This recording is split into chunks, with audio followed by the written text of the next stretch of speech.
गुरुजी existence को form जब existence form लेती है तो क्या वो तब ऐसा होता है जब ऐसे साधक या ऐसे लोग रेडी होते हैं जिनकी लॉन्गिंग इतनी प्रबल हो जाती है कि उनको लेना पड़ता है। हम्म। अस्तित्व कब वह रूपाकार लेता है,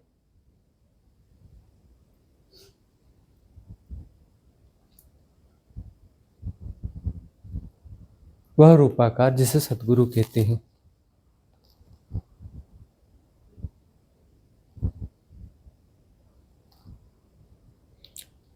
यहाँ समझने वाली एक बात यह है कि अस्तित्व में सब कुछ सदा से है। सब कुछ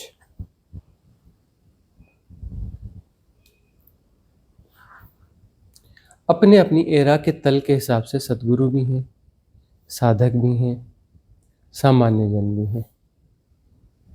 तुम कहोगे कैसे? आदिम युग में, पाषाण युग में, उस एरा के हिसाब से जो चेतना का तल रहा होगा उसके हिसाब से कुछ जो है पाषाण युगीन उसमें भी साधक जैसे होंगे, वहाँ भी कुछ सद्गुरु जैसे होंगे। हाँ, आज हम उन्हें देखेंगे तो हम उन्हें उतना महत्व नहीं दे पाएंगे, लेकिन वो उस एरा में प्रासंगिक थे, उस एरा में प्रासंगिक थे। तो हर एरा में प्रासंगिकता के हिसाब से सद्गुरु होते हैं जो उस एरा के हिसाब से समसामयिक से ऊपर होते हैं। सद्गुरु सदा समसामयिक से ऊपर होते हैं, समसामयिक नहीं होते। उनकी जो विजडम होती है, उनकी जो देशना होती है, वह अपने समय से बहुत आगे की होती है। 200, 300, 400, 500 साल आगे की होती है। और इसलिए चेतना का तल उनके साथ ऊपर उठता है। और वह जो बांटते हैं उस चेतना को बांटते हैं कि चेतना में शामिल होने का आमंत्रण होता है, उस महाचैतन्य में शामिल होने का आमंत्रण होता है। और वो जो पाथ होता है, आमंत्रण एक पाथ है, मर्जिंग की जो प्रोसेस है एक पाथ है। वो पाथ जो है मार्ग रहित मार्ग है, लेकिन मार्ग है। देशना सदा एक मार्ग है, मार्ग रहित मार्ग है, लेकिन मार्ग है। समझ सको तो समझ लेना।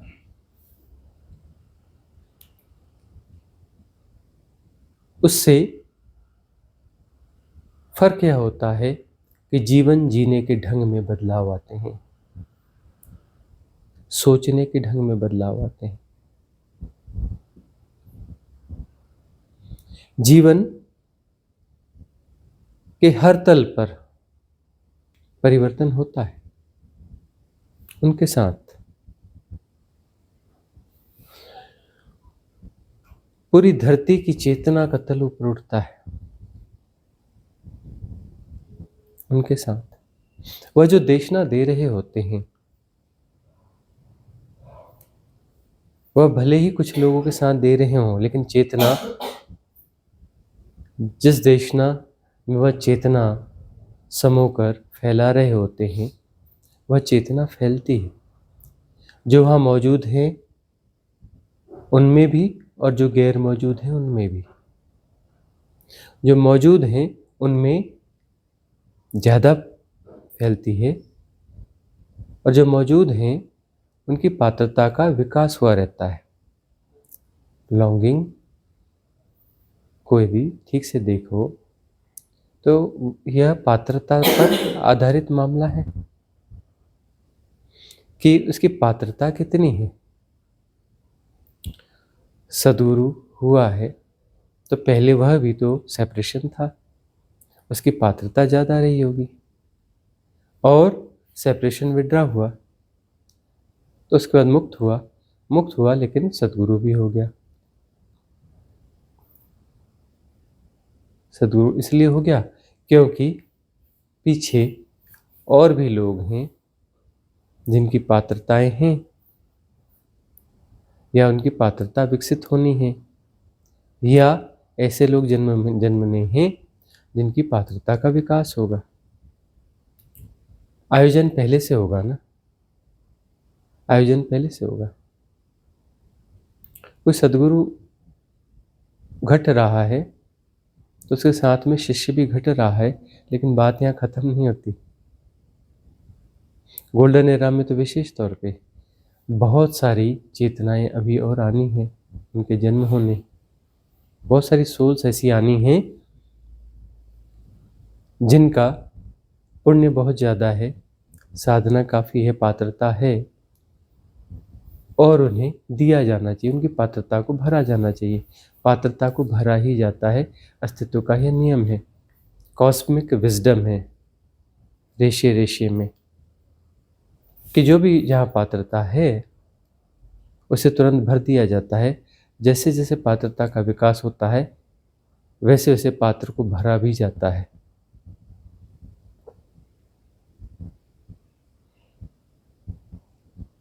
और सद्गुरु तो एक ऐसी कीमिया है कि जिसकी मौजूदगी में तुम्हारी पात्रता का विकास भी होता है और पात्र भरा भी जाता है, दोनों चीज़ें एक साथ होती हैं।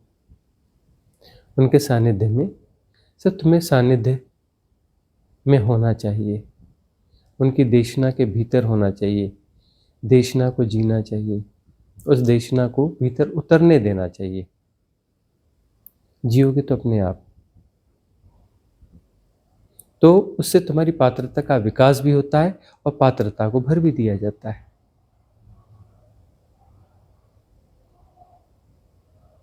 तो अस्तित्व कभी भी सद्गुरुओं से खाली नहीं रहा, यहाँ सब कुछ एक साथ होता है, सब कुछ एक साथ होता है, सदा से होता है। आश्चर्य होगा तुम्हें यह बात जो हमने कही कि पाषाण युग में भी साधक थे और सद्गुरु थे, लेकिन उस एरा के हिसाब से थे। अब तुम उन्हें देखोगे, तुम उन्हें सद्गुरु नहीं कह पाओगे, क्योंकि तुम अपनी एरा को जी रहे हो, यहाँ की क्रिटिकलनेस को जी रहे हो, इस एरा की। तुम्हारे सद्गुरु भी बहुत पहने होंगे, बहुत तर्कयुक्त होंगे, है ना। तुम्हारी जो चित्र विचित्र बुद्धि है, उलझी पुलझी बुद्धि है, जिसे हम कहते हैं कि आईक्यू लेवल बढ़ा हुआ है, इंटेलिजेंट कोशिएंट ज़्यादा है,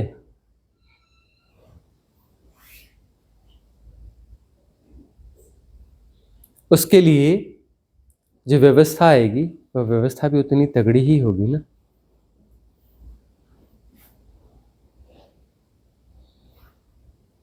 इसलिए इस एरा के सद्गुरु जो होंगे वो प्रासंगिक तो होंगे ही अभी के लिए, अभी के लिए भी प्रासंगिक होंगे और आने वाले काफी समय तक प्रासंगिक होते हैं।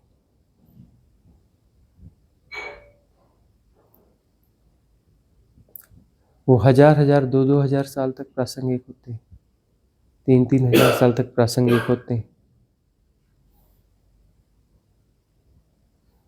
5,000 तक भी साल तक भी प्रासंगिक होते हैं। शिव की देशना जो मौजूद है वो आज भी प्रासंगिक है, कृष्ण की देशना आज भी प्रासंगिक है, लेकिन वो प्रासंगिक होते हुए भी इस एरा के लिए फिर आवश्यकता होती है जीवन सद्गुरु की, हमेशा।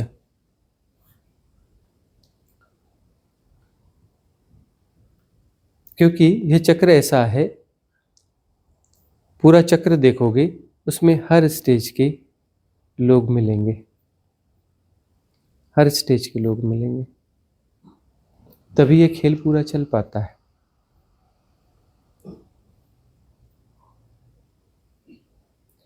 विजडम से परिपूर्ण आपूरित यानी सद्गुरु भी होंगे, और बहुत कम विजडम वाले लोग भी होंगे अपोजिट, और वह एक दूसरे को बैलेंस कर रहे हैं, बैलेंस करते हैं। हर एरा में ऐसे लोगों की भरमार होती है जिनमें विजडम बहुत कम होती है, मतलब वो पशु के निकट होते हैं, पशु के निकट होते हैं।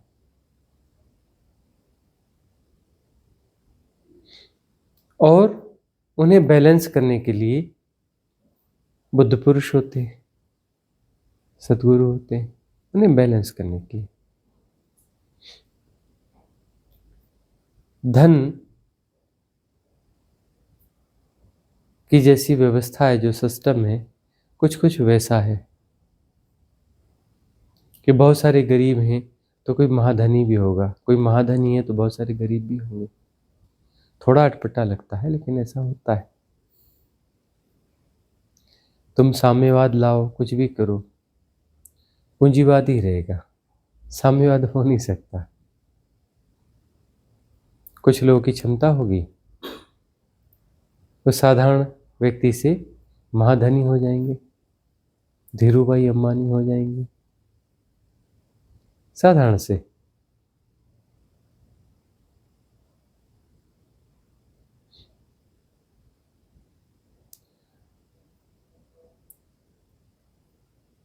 और पूंजी की सार्थकता उन्हीं के कारण होती है। तुम्हें सोचो कि साम्यवाद सफल हो गया, साम्यवाद सफल हो गया, हर व्यक्ति के पास बराबर धन है, ठीक है ना, हर व्यक्ति के पास बराबर धन है। अब तुम जो है एक फैक्ट्री खोलना चाहते हो, क्या तुम फैक्ट्री खोल सकते हो? तुम्हारे पास वैसा धन नहीं कि तुम फैक्ट्री खोल सको। बाय द वे, कोई फैक्ट्री खोली भी जाएगी, तुम उसमें किसी को कहो कि मेरे यहाँ आके काम कर, वो करेगा क्यों करूँगा, मैं तो तेरे बराबर ही हूँ, मैं तो तेरे बराबर ही हूँ। तो ये ऊंच नीच जो होती है, इससे जो दुनिया चल पाती है, खेल चल पाता है, ये प्रकृति का नियम है। यह सोचो कि परमात्मा साम्यवादी हो जाए, है ना, सबको एक जैसा बनाए, सबको सुंदर बनाए, या साधारण बना दे, सुंदर बनाना भी हिंसात्मक है, सबको एक जैसा साधारण साधारण बना दे, सबको एक जैसा बना दे, पहचान में भी ना आए, और सबके लिए एक जैसे घर की व्यवस्था हो, एक ही साइज का, बड़ा भी नहीं छोटा भी नहीं, बस रहने लायक घर सबको एक साथ मिल जाए। कोई भी शहर जाओ एक जैसा ही देखे, कहीं कोई फर्क नहीं, वैसी सड़क, वैसे ही घर और वैसे ही लोग, तुम भी वैसे ही, दूसरे भी वैसे ही। वह दुनिया कैसी होगी? अच्छी दुनिया होगी, बहुत अच्छी होगी, जहां देखो कोई कुछ भी नयापन नहीं, बस एक जैसे घर, एक जैसे लोग, एक जैसी सड़क, सब कुछ एक जैसा। इतना साम्यवादी हो जाएगा, बोले पेड़ भी एक ही किस्म का होगा, बस एक ही किस्म के पेड़ मिलेंगे और सब बराबर होंगे, कोई छोटा बड़ा नहीं होगा। कैसी होगी वो दुनिया? शुक्र है परमात्मा साम्यवादी नहीं है।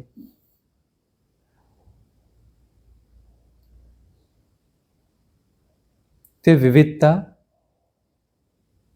विभिन्नता, ये सौंदर्य है, ये सौंदर्य है। तुम जंगल में जाते हो, पेड़ पौधे अलग अलग किस्म के होते हैं। रियल फॉरेस्ट की बात करें, वह तो बचे ही कम है ना। कुछ बुद्धिमान सरकारों ने, बुद्धिमान अधिकारियों ने जो रियल फॉरेस्ट था उसको काट करके सागौन के जंगल और ऐसे जंगल लगा दिए, रेन फॉरेस्ट मिटा दिए। जो रियल फॉरेस्ट कभी कहीं बचा हो थोड़ा बहुत, उसे घूमने जाना, शुक्र है कि वाइल्ड लाइफ सेंचुरीज हैं, उसमें उसके अंदर कुछ कुछ वाइल्ड लाइफ सेंचुरी में नेचुरल फॉरेस्ट थोड़ा बच गया, कुछ में तो वहाँ भी नहीं है नाम की वाइल्ड लाइफ सेंचुरीज हैं। तो वहाँ जाकर देखो, अलग अलग प्रजाति के पेड़ होते हैं, सब आड़े टेढ़े ऊंचे नीचे, बहुत ज़्यादा स्पीसीज होती हैं और वह उसका सौंदर्य होता है। इसलिए तो वाइल्ड लाइफ सेंचुरी में जाया जाता है कि वहाँ पर न जाने कितनी स्पीसीज होती हैं, है ना। कीट पतंगे भी तरह तरह के होते हैं, जीव जंतु भी तरह तरह के होते हैं, पेड़ पौधे भी अलग अलग तौर तरीके के होते हैं, वह उसका सौंदर्य है। आड़े टेढ़े होते हैं, आड़ा टेढ़ापन सौंदर्य। हम्म। तो ऐसा ही कुछ नियम है कि हमेशा सद्गुरु होते हैं, और सद्गुरु हैं तो क्यों हैं? प्यासे हैं तो पानी की व्यवस्था है, झरना है, स्रोत है।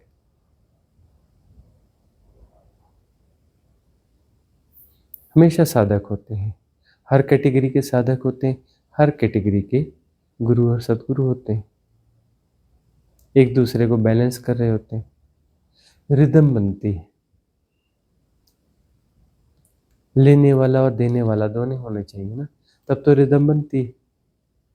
आरोह अवरोह, रिदम क्या है? आरोह अवरोह। कोई फ्लैट रिदम होती है क्या? कोई रिदम फ्लैट हो सकती है? फ्लैट रिदम नहीं होती, आरोह अवरोह के साथ रिदम होती है।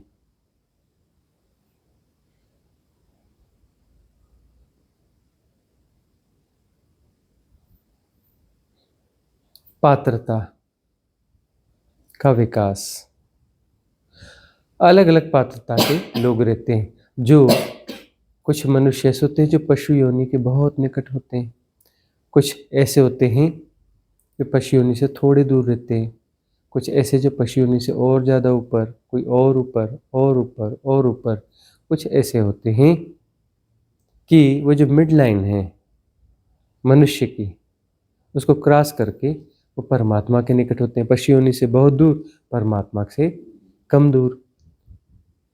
फिर कुछ और होते हैं जो पशु योनि से और ज़्यादा दूर, परमात्मा के थोड़े और निकट, और निकट, और निकट। ऐसे बहुत कैटेगरीज होती हैं। चेतना के कौन से तल को जी रहे हैं? प्रकृति के निकट वाले कि परमात्मा के निकट वाले? मनुष्य का एक जोन है, पूरा एक जोन है जिसमें वह प्रकृति से ऊपर है, प्रकृति के पास से काफी हद तक निकल गया है, पूरी तरह से निकला नहीं है, और परमात्मा में समाया नहीं है, वह मनुष्य है और खेल चल रहा है।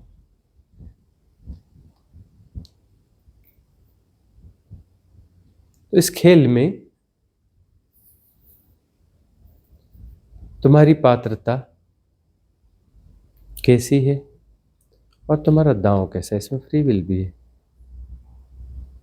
पात्रता तुम्हारी है और तुम दांव खेलते हो कि पात्रता को बढ़ाना है, तो उसका अवसर प्रदान किया जाता है कि यहाँ चले जाओ, पहुँच जाओ, तो आकर्षण पैदा होता है। वह आप्त वचन तुम्हें आकर्षित करते हैं और तुम ढूंढ के वहाँ पहुँच जाते हो। पहुँच गए तो तुम्हारी पात्रता एकाएक बढ़नी चालू हो जाती है, तेजी से पात्रता बढ़ती जाती है और पात्र भरा भी जाता है। ये एक साथ होने वाली घटना है, साइमल्टेनियस है। पात्रता आज होगी और बाद में भरी जाएगी, ऐसा नहीं है।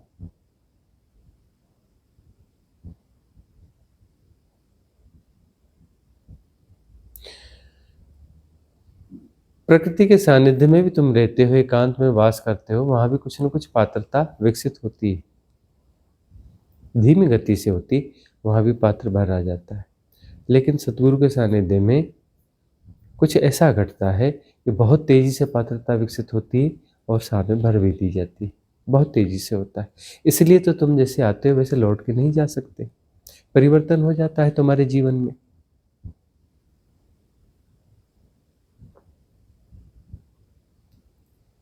बहुत तेज परिवर्तन होता है। तुम्हें खुद आश्चर्य होता है, तुमसे ज़्यादा आश्चर्य जो है तुम्हारे परिवारजनों और मित्रजनों को होता है कि क्या हो गया, यह व्यक्ति एकाएक कैसे बदल गया। कुछ दिनों के लिए किसी सत्संग में, किसी प्रोग्राम में गया था और यह इतना बदल गया।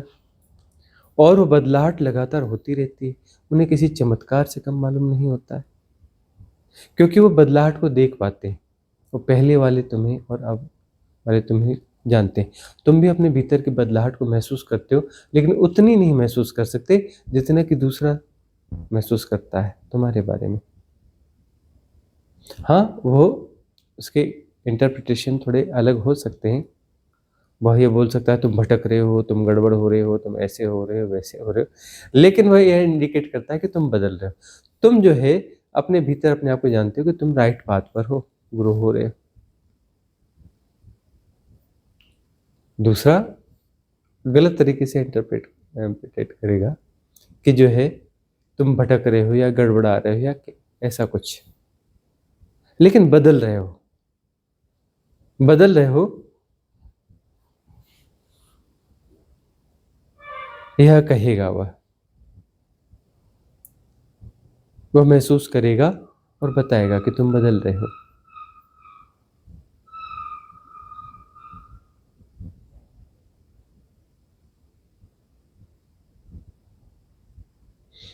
तो चेतना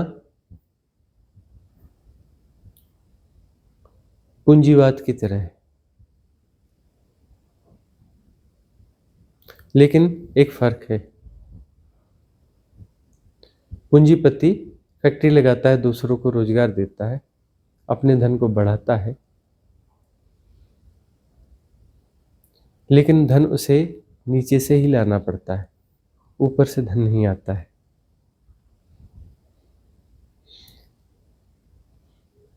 किसी के भीतर बुद्धत्व घटता है, सद्गुरु होता है,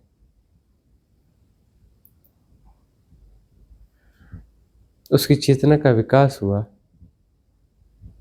और बहुत सारे लोग चेतना के तल के गरीब हैं और ये बात काफी ऊंचाई पर आ गया। अब ये जो धनी हुआ, धनी होते ही एकाएक महाधनी होने लगता है। अब जो है ऊपर से धन बरसता है, चैतन्यता परम होने लगती है, अतिशय होने लगती है, अनंत होने लगती है। और जो है जब वह बांटता है तो पूरी धरती की चेतना को ऊपर उठा देता है, बल्कि पूरी कायनात की चेतना को भी ऊपर उठाता है। पूरे ब्रह्मांड की चेतना उसके कारण ऊपर उठ जाती है, चेतना का तल ही ऊपर उठ जाता है।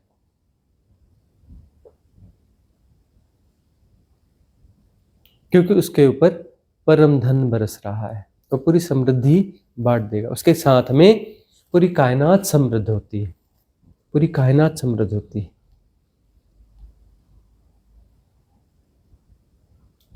और वो ग्रोथ ऐसी होती है कि सब एक साथ ग्रो होते हैं ना, तो एक दूसरे को पहचान नहीं पाते, कि सब एक साथ ग्रो हुए। उन्हें पता नहीं चल पाता कि कुछ मिरेकुलस हो गया है, कुछ चमत्कारिक हो गया है, कि सबकी चेतना के तल में कुछ उठाव आया है। अब सबकी चेतना के तल में उठाव आता है, वो रिकॉग्नाइज नहीं कर पाते अंशतः।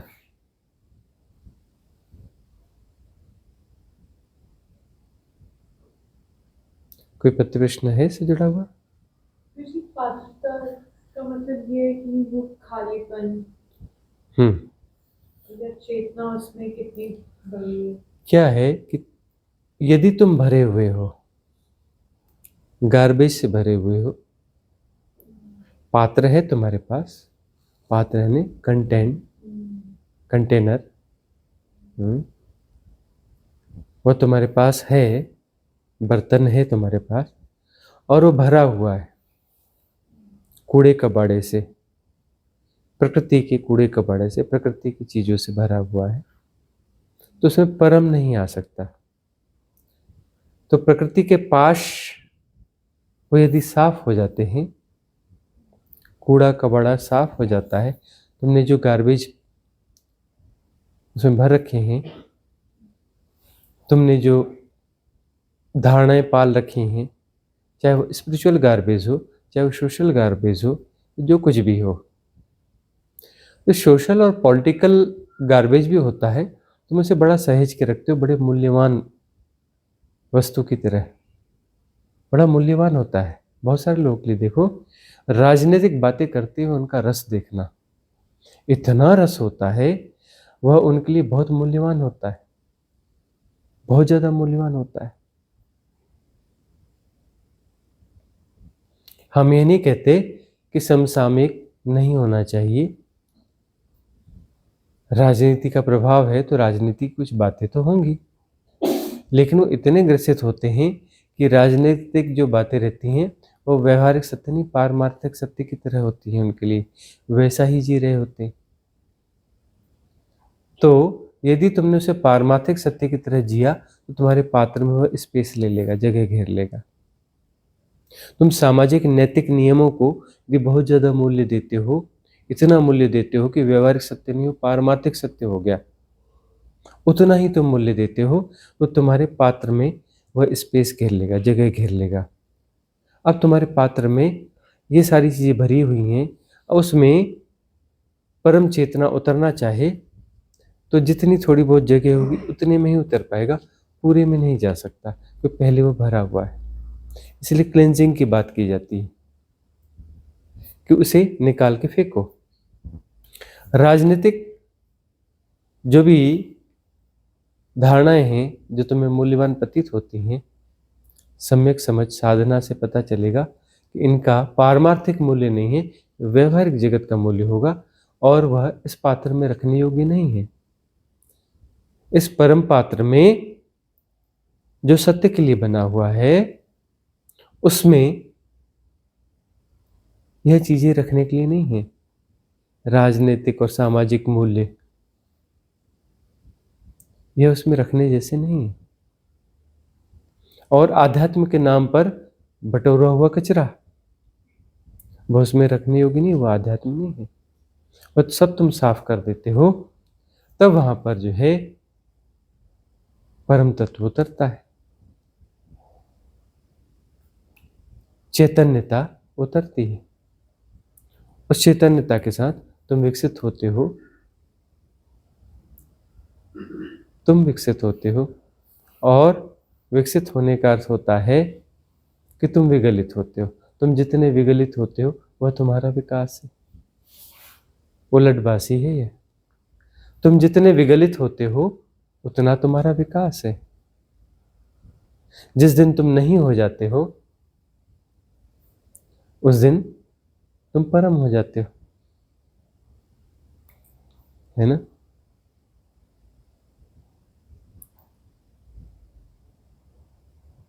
थोड़ी उलटबासी है। जिस दिन तुम नहीं रहते हो उस दिन तुम्हारा पात्र अनंत हो जाता है।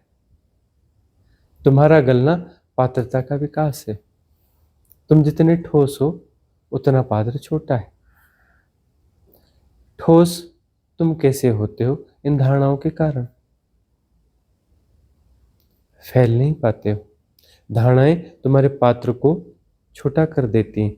धारणाएं परिसीमन है।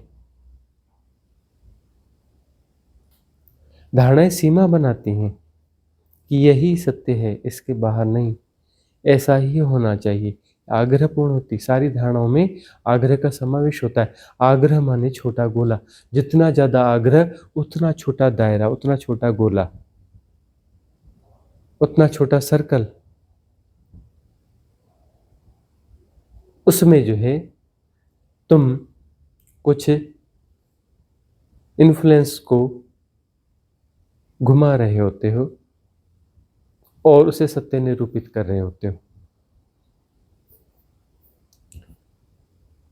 समस्त धारणाओं में सत्य का निरूपण करने का प्रयास शामिल होता है, और प्रयास सातत्य में होता है। वह प्रयास लगातार करना होता है, अन्यथा वह गोला विसर्जित हो जाएगा। वो ऊर्जा का बना हुआ है। धारणा को संभालना होता है, नहीं तो धारणा गल जाएगी। जब तुम उसे संभालते नहीं हो, कुछ नहीं करते हो, संभालना छोड़ देते हो, कर्ता विसर्जित हो जाता है। वो मैकेनिज्म जो उन्हें संभाल रहा था वह नहीं संभाला जाएगा, तो वह विगलित हो जाता है, वह डिस्ट्रॉय हो जाता है, फैल जाता है, दायरा टूट जाता है। फिर तुम किसी बड़े दायरे को संभाल रहे हो तो छोटा दायरा तो मिट गया, अब बड़ा दायरा बचा। अब वहां पर भी तुम कुछ नहीं करते तो बड़ा दायरा विसर्जित हो जाएगा, फिर और बड़ा दायरा हो जाएगा। पात्रता का विकास हो रहा है। यदि तुमने सांसारिक चीजों को, सांसारिक मूल्यों को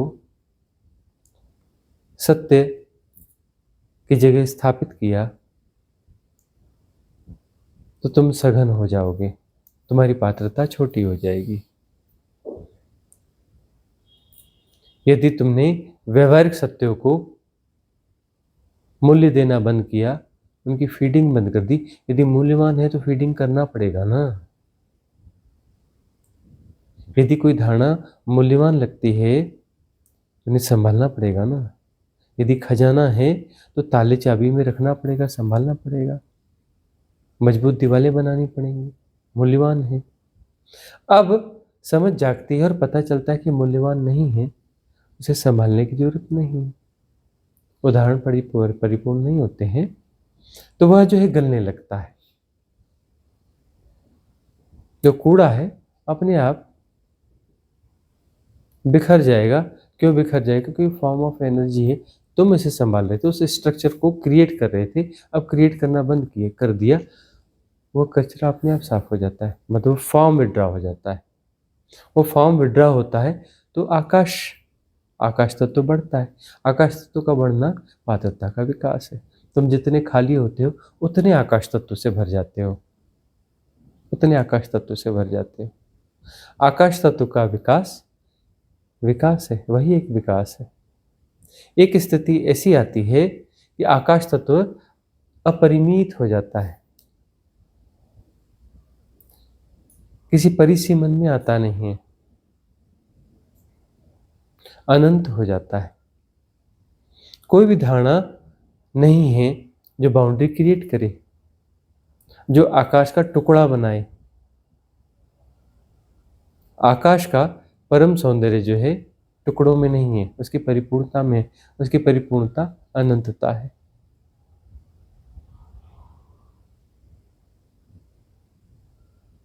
और वही मुक्ति है। ये सारी प्रैक्टिसेस जो हैं आकाश के टुकड़े बनाने की प्रैक्टिसेस है। जो भी है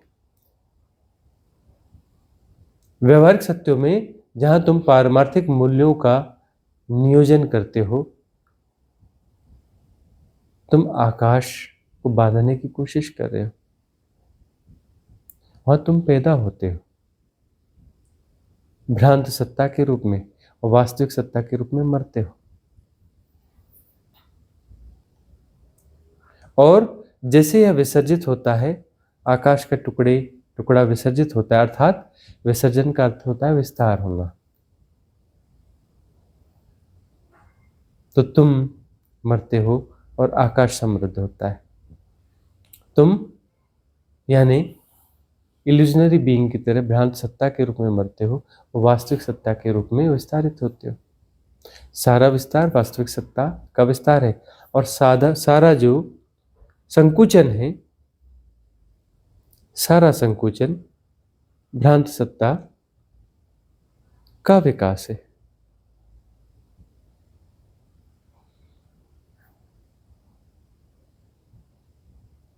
सिकुड़ना बंद करो। सिकुड़ने के लिए तुम्हें बहुत मेहनत करनी पड़ती है, बहुत चेष्टा करनी पड़ती है, बहुत कोशिश करनी पड़ती है, लड़ना पड़ता है, अपनी धारणा को सत्य साबित करना होता है सिकुड़ने के लिए। तुम कुछ न करो तो सिकुड़ना चला जाएगा, फैलने लगोगे। फैलते फैलते फैलते फैलते एक दिन कोई धारणा नहीं होगी, सारी धारणाएं विसरित हो जाएंगी। आकाश तो है ही, वह तुम्हारी परिपूर्ण पात्रता है। जिस दिन तुम दायरों के रूप में नहीं हो, तो भ्रांत रूप में नहीं हो, वास्तविक रूप में हो। परम पात्रता तुम्हारा मूल स्वरूप है। परम पात्रता तुम्हारा मूल स्वरूप है। तुम आकाश तत्व हो, लेकिन तुम कहते हो कि मैं आकाश का टुकड़ा हूं। ना, आकाश टुकड़ों में होता ही नहीं है। आकाश का टुकड़ा किया नहीं जा सकता, संभव नहीं है आकाश का टुकड़ा करना और उसे सहेज के रखना। तुम कितनी भी कोशिश कर लो घटाकाश को साबित करने के लिए, घटाकाश होता नहीं है।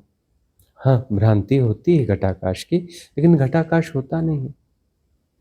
जैसी तुम्हारी भ्रांति टूटती है, तो घटाकाश को उस महत आकाश में मिलाने की जरूरत नहीं होती है, वह मिला ही हुआ है। सिर्फ भ्रांति के विसर्जन की बात है।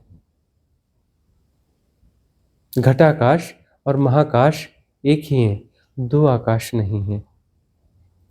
लेकिन तुम्हारे विभाजन का मैकेनिज्म उसे दो के रूप में स्थापित करने की कोशिश करता है। स्थापित कर नहीं पाता, कोशिश करते रहता है। कोशिश करते रहना पड़ता है। जैसी कोशिश छूटेगी,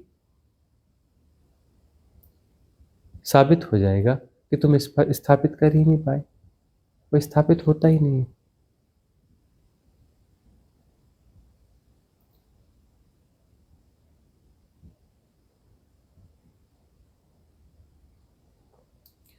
आकाश को काटने की मूर्ख कोशिश समझ में भी आती है बात, लेकिन मूर्ख कोशिश बंद नहीं होती है ना। टुकड़ा टुकड़ा करने का काम चलता रहता है, कोशिश चलती रहती है। आकाश का टुकड़ा संभाल के रखने की। कहीं हिंट भी करता है, हिंट भी आता है, कुछ कुछ समझ में भी आता है कि आकाश का टुकड़ा हो कैसे सकता है। लेकिन तुम देखो तो सही, तुम्हारे सारे कृत्य हैं क्या? आकाश का टुकड़ा करने की कोशिश ही तो है। तुम्हारे आग्रह है क्या? आकाश का टुकड़ा करने की कोशिश ही तो है, जो कि असंभव है, कभी हुआ नहीं। और वो जब मूर्खता ठीक ठीक दिख जाएगी, तो कोशिश भी पूरी तरह से विसरित हो जाएगी। ठाका मार के हंसोगे, और ठाका मार के जिस दिन हंसोगे वही मुक्ति है।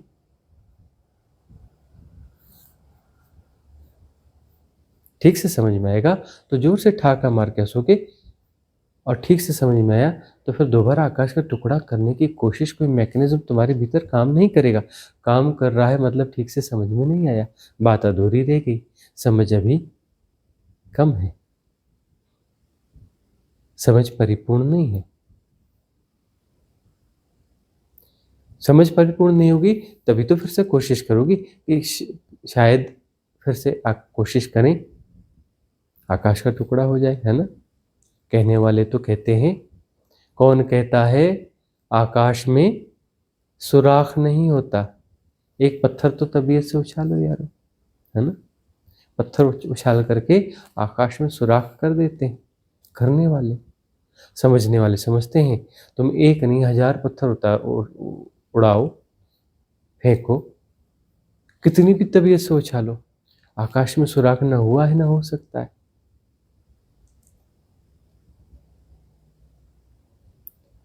कि कोई सुराख करके पत्थर जो है आकाश में सुराख करके आकाश के पार निकल जाए। आकाश के पार निकलोगे कैसे? आकाश ही है, तुम कितने भी आगे जाओगे आकाश ही है, उसमें सुराख होता नहीं है। सुराख तब होता ना, कितनी भी मोटी तह होती और आकाश खत्म हो रहा होता। आकाश तो खत्म होता ही नहीं है, वह तो अनंत है, असीम है। कितनी भी तबीयत से तुम पत्थर उछालो, सुराख नहीं होता। लेकिन यह बात इन्फ्लुएंस करती है। यह शेर जो है कितना चलता है, जगह जगह मोटिवेशन स्पीकर्स इसका प्रयोग करते हैं ना, कि कौन कहता है आकाश में सुराख नहीं हो सकता। एक पत्थर तो तबीयत से उछालो यार। अरे तुम जन्मों जन्मों में हजारों पत्थर उछाले तुमने, लाखों पत्थर उछाले तुमने, और तबीयत से उछाले, तब भी सुराख नहीं हुआ ना। 3 बार प्रधानमंत्री रह गए, 3 बार। कितनी किताबें लिखी, कितना बड़ा पुरस्कार पाया, कितनी तबीयत से पत्थर उछाले, है ना। लोगों को लगा सुराख हो गया, सुराख हो गया, सुराख हो गया। और कविताएं क्या लिखते हैं, जीवन बीत गया, जीवन रीत गया, जीवन घट बीत गया, जीवन घट रीत गया। यही बार बार बार बार बार बार बार बार ढेर सारी कविताओं में बस यही डिप्रेशन झलकता है, हार दिखती। पत्थर तो तबीयत से उछाले थे ना। दुनिया को लगा कि हाँ सुराख हो गया, सुराख हो गया। दुनिया ने जस्टिफाई किया कि हाँ सुराख हो गया है, लेकिन वो खुद कहते नहीं सुराख तो हुआ ही नहीं। पत्थर तो आके नीचे जमीन पे गिर गया।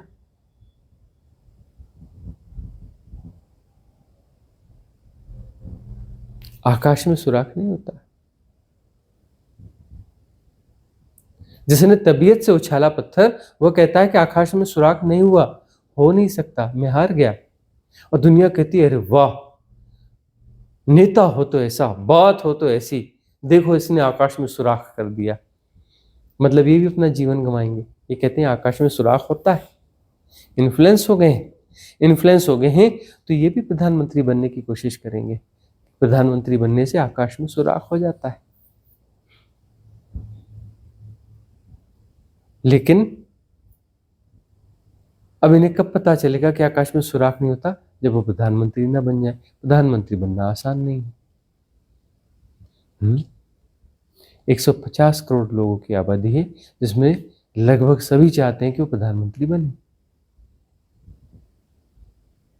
वो तो कुछ चाहते हैं कि छूछाई काली माई हो जाए, उन्हें चुनाव भी न लड़ना पड़े, पार्टी के बड़े नेता आके हाथ जोड़ के कहें कि चलो राज्यसभा में, और अब प्रधानमंत्री बन जाओ,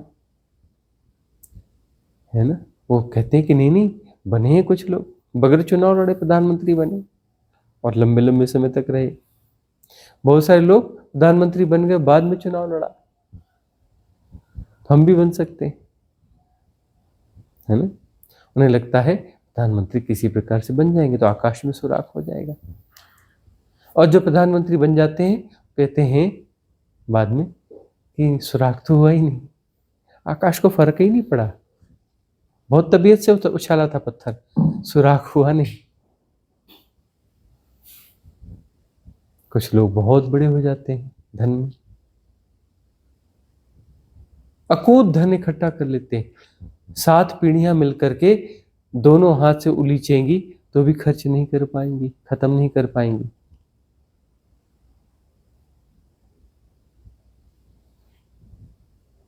लोग कहते हैं देखो यह होती है कोई बात कि बंदा कहां से कहां पहुंच गया, आकाश में सुराख कर दिया उसने। उनसे जाकर के पूछो, कहते हैं कि खाली हाथ जा रहे हैं। सिकंदर कहता है कि मैं मर रहा हूं, लेकिन ख्याल रखो,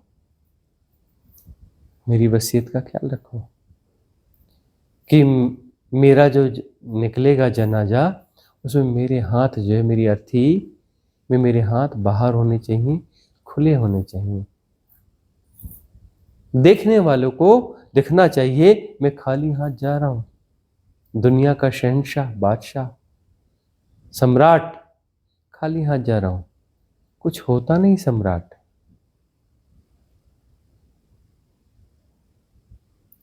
प्रधानमंत्री पद को कोई लेके तो आना, हम देखना चाहते पद कैसा दिखता है। प्रधानमंत्री को नहीं लाना, पद को लाना। वो तो वो आदमी जो बैठता है प्रधानमंत्री और तो बदलता रहता है, पद को लेके आना, हम देखना चाहते हैं पद कैसा दिखता है। राष्ट्रपति का पद लाके हमको दिखाना तो कोई। कोई सम्राट का पद लाके हमें दिखाना तो सही कैसा दिखता है। सम्राट को नहीं लगना, वो आदमी तो बदलते रहते हैं, कई आए गए, उनको आदमियों को क्या करना है। पद को लग तो लाके दिखाना, कुछ होता होगा तभी तो लोग इतने पागल होते हैं। इतने लोग पागल हैं तो कुछ होता होगा ना, हम देखना चाहते हैं, हम देखना चाहते हैं। कोई हो, किसी की क्षमता हो, किसी का परिचय हो, कोई सोर्स हो तो हमें लाके जरूर दिखाना, हम देखना चाहते हैं।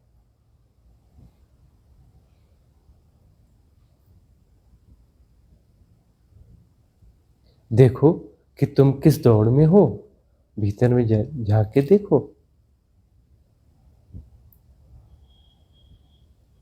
कोई ना कोई दौड़ होगी, अरे यह नहीं तो वह होगी, वह नहीं तो वह होगी, वह नहीं तो वह होगी, कोई ना कोई तो दौड़ होगी। तुम आकाश में सुराख करना चाहते हो,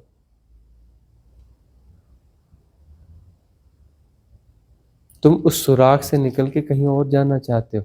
तुम आकाश तत्व को जीना नहीं चाहते, तुम आकाश में सुराख करके आकाश के पार निकलना चाहते हो। शायद वहां कुछ होगा, कोई बड़ी अनोखी दुनिया होगी, और उस अनोखी दुनिया में तुम मजे करना चाहते हो, है ना। अब तक कोई आकाश में सुराख नहीं कर पाया, सुराख करके वहां से निकल जाए, है ना। यह नदी है, टिटहरी उड़ती है, देखिए आश्रम के ऊपर से भी उड़ती है। खूब टिटहरियां हैं यहाँ पे, देखिए पक्षी, पक्षी है ना टिटहरी, सुंदर सा, खूब उड़ता है, पेड़ पे नहीं बैठता, धरती पे बैठता है, और रात को धरती पे ही सोता है। कभी किसी की किस्मत हो अच्छी तो देख लेना, घूम फिर के उसको चुपचाप देखना होगा कि कैसे सोता है। धरती पे सोता है उल्टा होकर के, और दोनों टांगे ऊपर करके, और ऐसी किंवदंती है कि वह ऐसा इसलिए सोता है कि बाय द वे आकाश गिर गया, आकाश धरती पर गिर गया तो पूरी दुनिया आकाश से दब के मर जाएगी, पूरी दुनिया आकाश से दब के मर जाएगी। क्योंकि उन्होंने तो कोई उपाय नहीं किया, मैंने तो उपाय किया कि दोनों टांगे मेरी ऊपर है, तुरंत मैंने आकाश को संभालना है, ऐसे खसकाना है और निकल भागना है।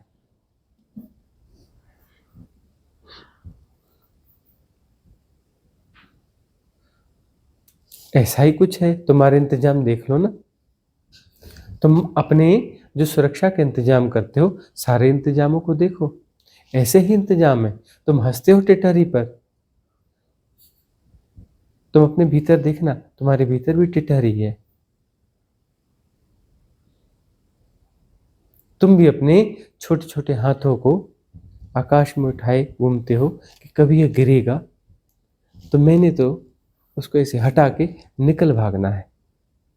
आकाश से दब के सब लोग मर जाएंगे, मैं बच जाऊंगा।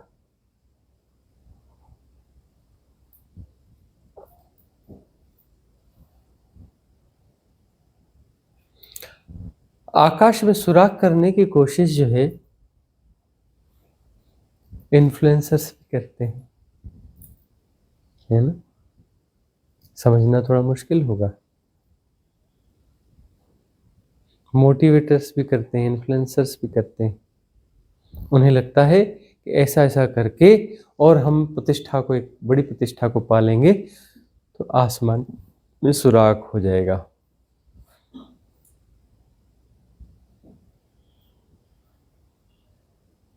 जब तक करते रहोगे सुराख की कोशिश, सुराख होगा नहीं। करने वाला करता है, जब तक करता है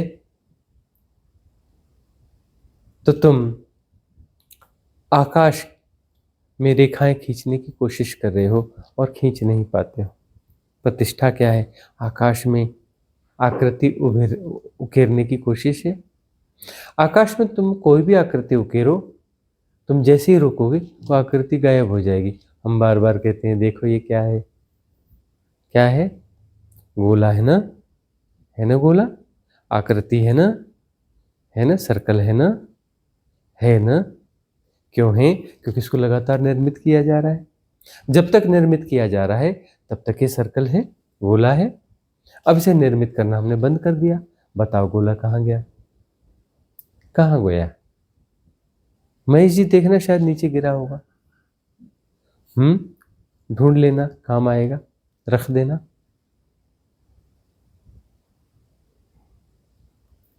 कोशिश कुछ भी कर लो, आकाश में आकृतियां बनाने की, रेखाएं खींचने की, गोला बनाने की, टुकड़ा करने की, कभी सफल नहीं होती।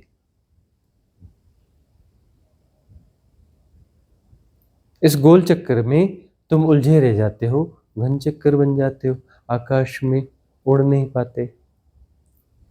एक लंबी उड़ान आकाश में, और आकाश का वह जो आनंद है तुम्हें घेरने लगे। उड़ान में उड़ने वाला खोता जाए, खोता जाए, खोता जाए और विलीन हो जाए।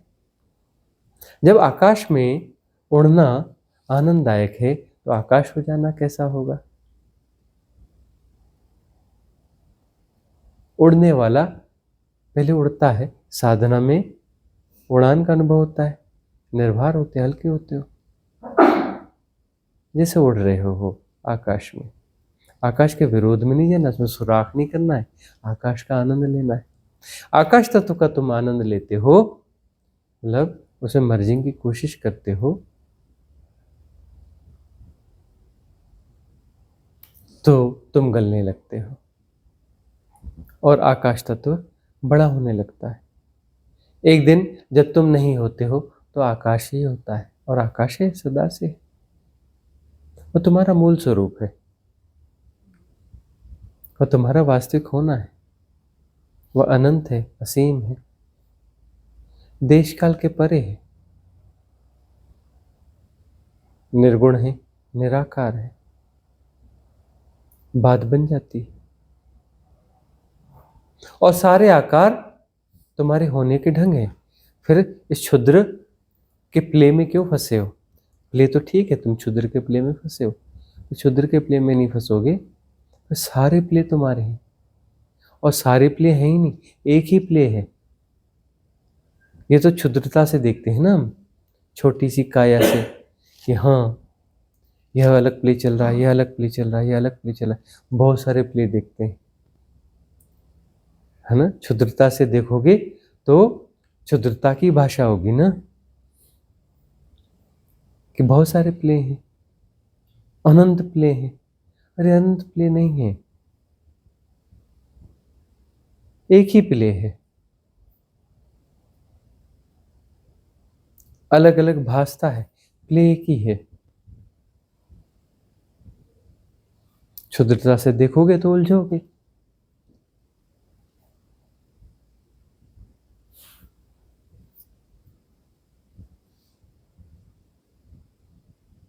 ये समझ जैसे जागती है, पात्रता का विकास है। आकाश तत्व में अभिरुचि पात्रता का विकास है। आकाश तत्व का प्रेम पात्रता का विकास है। आकाश तत्व में विसर्जन पात्रता का घटित हो जाना है। बात इतनी सी है। इसके लिए अस्तित्व सदा इन्फ्लुएंस करता रहता है। आ जाओ, चले आओ, समा जाओ मेरी बाहों में, बार बार इन्फ्लुएंस करता है।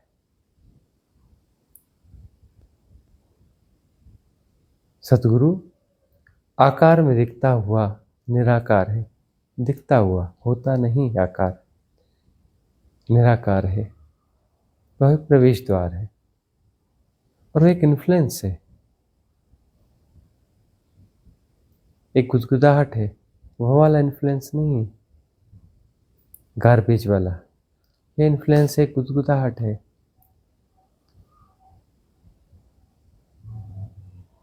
बड़ा सुदिन स्पंदन है। और यह स्पंदन जो है आकर्षित करता है। आकर्षित होते हो, उस स्पंदन के माध्यम से आकर्षित होते हो, समाहित होते हो और निस्पंद हो जाते हो। क्षुद्र के रूप में, और विराट स्पंदन होने लगते हैं, जिसे कॉस्मिक रिदम कहते हैं। कॉस्मिक रिदम विराट स्पंदन है। अंततः मुक्ति के स्पंदन होते हैं, अर्थात मुक्ति हो रही है, मुक्ति हो रही है।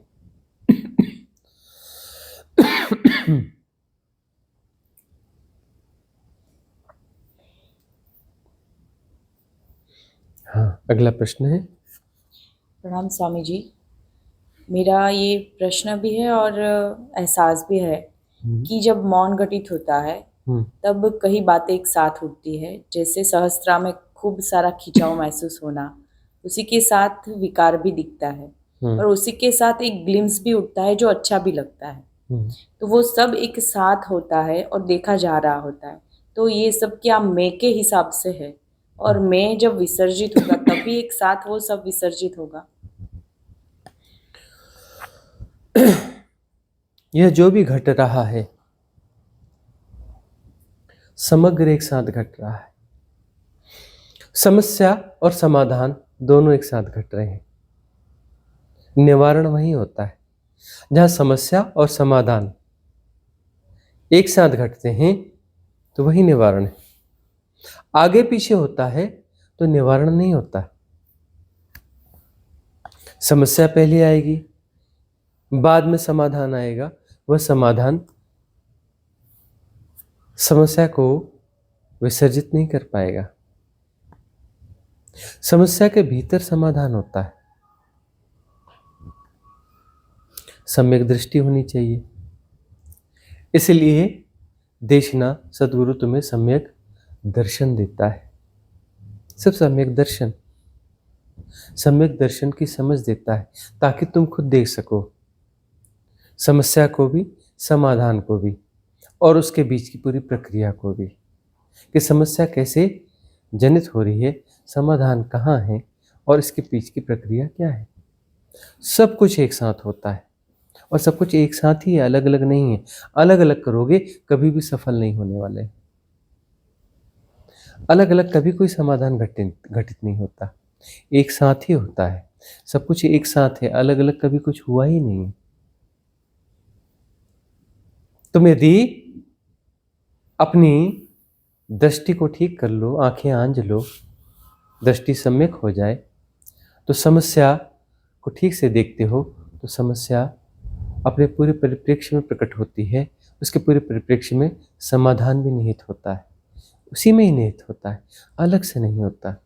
अलग से समाधान हो नहीं सकता कि समस्या कहीं और है, समाधान कहीं और है, दोनों को पकड़ के जोड़ना है, ऐसा हो नहीं सकता। समस्या के भीतर समाधान निहित होता है। बस सम्यक दृष्टि की बात है, ठीक से देखने की बात है। पूरा परिप्रेक्ष्य एक साथ जैसे दिखता है वह निवारण हो जाता है। फिर अंदर स्फुरण आता है, आनंद आता है, और विगलित हो जाती है वो समस्या। तटस्थता बनी रहनी चाहिए।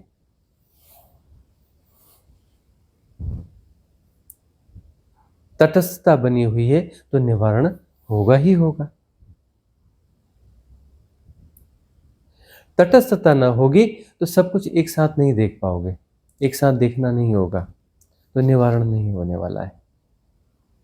अच्छा हो रहा है, जो भी हो रहा है अच्छा हो रहा है।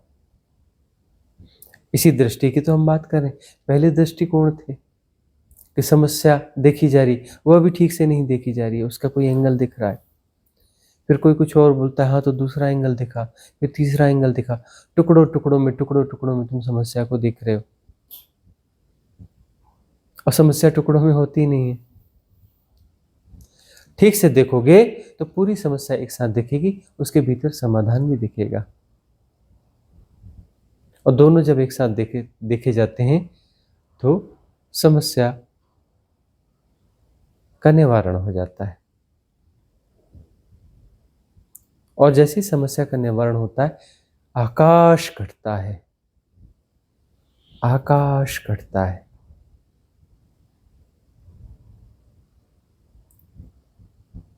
आकाश का घटना ग्रेस है, प्रसाद है। हर समस्या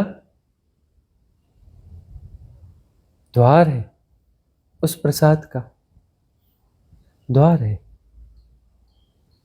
उसमें लेसन है। जैसे ही लेसन घटित होगा आकाश घटेगा।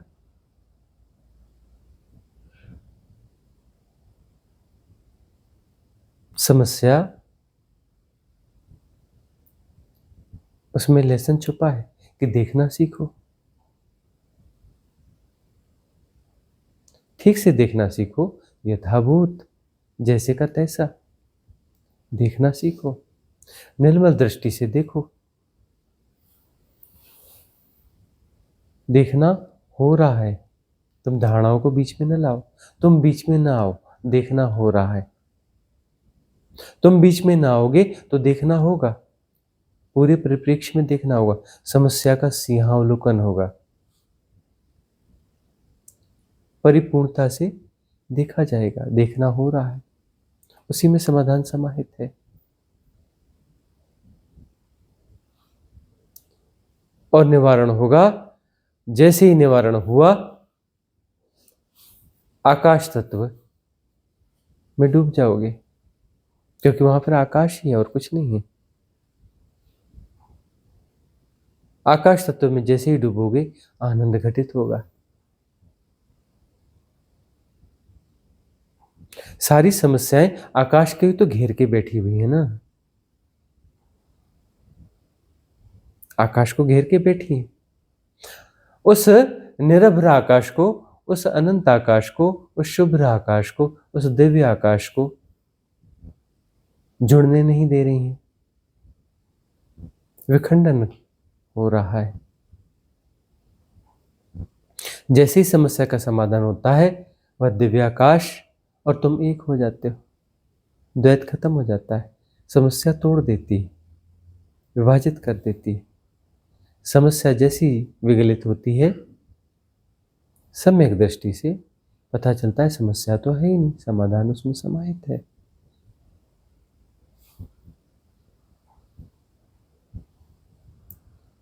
डुबकी लग जाती है, तुम आकाश तत्व में समाहित हो जाते हो, तुम नहीं रहते, आकाश ही रहता है। आनंद की स्फुरणा होती है।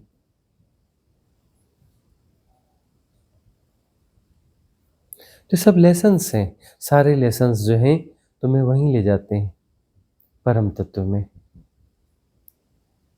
हर लेसन तुम्हें परम तत्व में ले जाने के लिए, बस लेसन ग्रहण करना चाहिए, स्वीकार करना चाहिए, तटस्थ होकर के जानना चाहिए। हर लेसन तुम्हें डुबकी देगा, ग्लिम्स देगा परम तत्व की, आकाश तत्व की, तुम्हारे मूल स्वरूप की। सारे लेसन्स ले लिए तो डुबकी लग जाएगी, किसमें? तुम्हारे मूल स्वरूप में। तुम अपने भीतर ही समा जाते हो, तुम आकाश का टुकड़ा हो, तुम आकाश का टुकड़ा हो। याद करो, समझो, तुम आकाश का टुकड़ा हो, तुम आकाश का टुकड़ा हो, समाहित हो जाते हो आकाश में। टुकड़ा अपनी परिपूर्णता में समाहित हो जाता है, और वो समाहित था ही। तुम्हारी एक्सरसाइज विड्रा हो जाती है। कहते हैं नहीं नहीं, अनंत आकाश में हम क्यों समाएंगे? अरे तुम अनंत आकाश ही हो, और तुम जो अपने आप को कह रहे हो वह आकाश का टुकड़ा ही है। तुम्हारी कोशिशों के कारण वह आकाश का टुकड़ा जैसा भासता है। टुकड़ा होता नहीं है आकाश का, भासता है तुम्हारी एक्सरसाइज के कारण। तुम एक एक्सरसाइज हो, आकाश का टुकड़ा करने वाली एक्सरसाइज विड्रा होती है तो तुम परम आकाश हो जाते हो, अनंत असीम निर्गुण निराकार हो जाते हो। तुम ही होगे ना, तुम ही परमात्मा होगे ना। परमात्मा को छुआ नहीं जा सकता, परमात्मा हुआ जा सकता है। टुकड़े का आग्रह जैसे विसर्जित हुआ, परम तत्व तो है ही, वह परम आकाश तो है ही।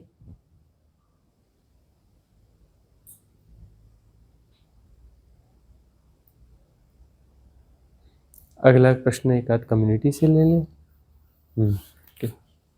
अंजुलता जी अपना अनुभव साझा करते हुए कहती हैं, प्रणाम गुरुदेव, कभी कभी आपकी देशना सुनते समय बहुत गहरी नींद लग जाती है। जैसे लगता है बरसों से सोई नहीं हूँ। उठती हूँ तो बहुत ताजगी महसूस होती है। फिर से उस देशना को सुनती हूँ। सबकॉन्शियस माइंड पार्ट 1 पार्ट 2 सुन रही थी। हमें अपने अंदर की गंदगी दिखाई दे रही थी जो हमने खुद इकट्ठा करके रखा है। आपके माध्यम से हमें पता चला, बुरा देखन मैं चली बुरा ना मिला कोई, जब अपने अंदर देखी हमसे बुरा ना कोई। आपकी देशना साधना विधि काम कर रही है। आपने एक अंदरूनी बीज हम सबके अंदर डाल दी है। आपकी मौजूदगी हर समय हम सबके अंदर बनी रहती है। जो चाहता है आपके रिट्रीट में फिर से आ जाऊं, तो बात आपकी संधि में है और कहीं नहीं है। बाहर की दुनिया में मन नहीं लगता है। आपकी देशना बांसुरी की धुन की तरह काम कर गई। देर से ही सही, हम सब जहाँ तहाँ से आए हैं आपकी देशना सुनकर। अपनी कृपा बनाए रखें।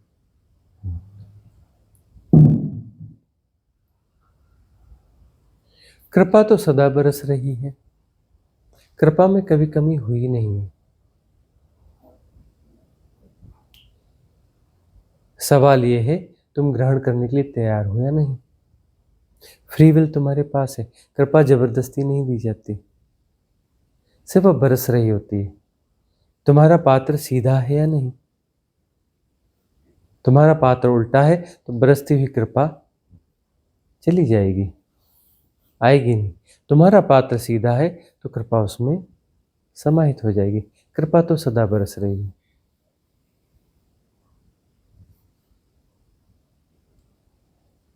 देशना में तुम्हें इंडिकेट किया जाता है कि तुम अपने पात्र को ठीक कर लो, सही दिशा में कर लो। तुम अपने पात्र का कैसे विकास कर सकते हो, यह भी बताया जाता है। सब कुछ बताया जाता है। निर्णय तुम्हारा है, निर्णय तुम्हारा है।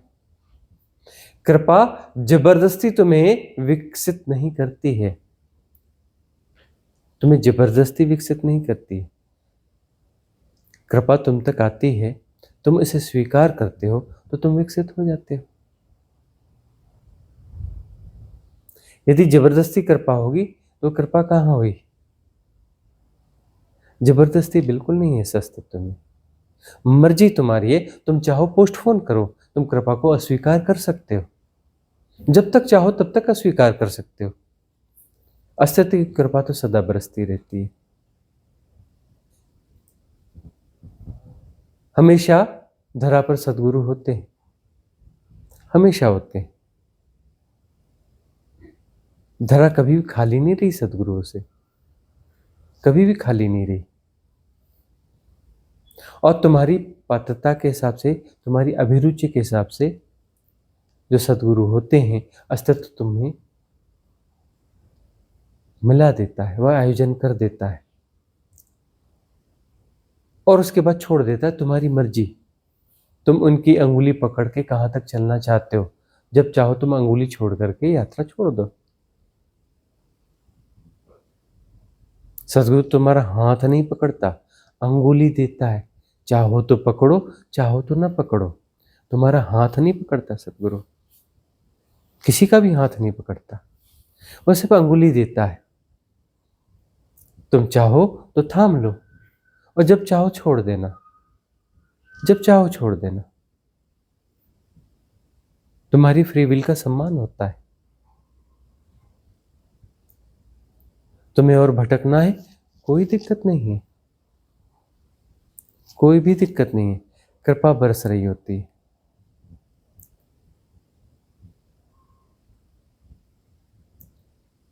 निर्भर तुम्हारे ऊपर है, इस कृपा को तुम कितना संग्रहित कर पाते हो।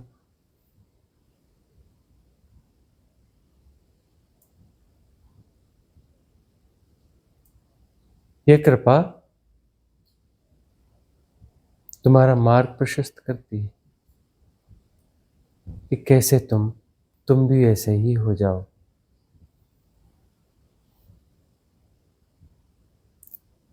तुम भी कैसे हमारे जैसे हो जाओ, जो हैं भी और नहीं भी। हैं जैसे दिखते हैं और नहीं हैं, ये ज्यादा सत्य है। भ्रांत सत्ता के रूप में विसर्जित होना है, वास्तविक सत्ता के रूप में फैलते रहना है।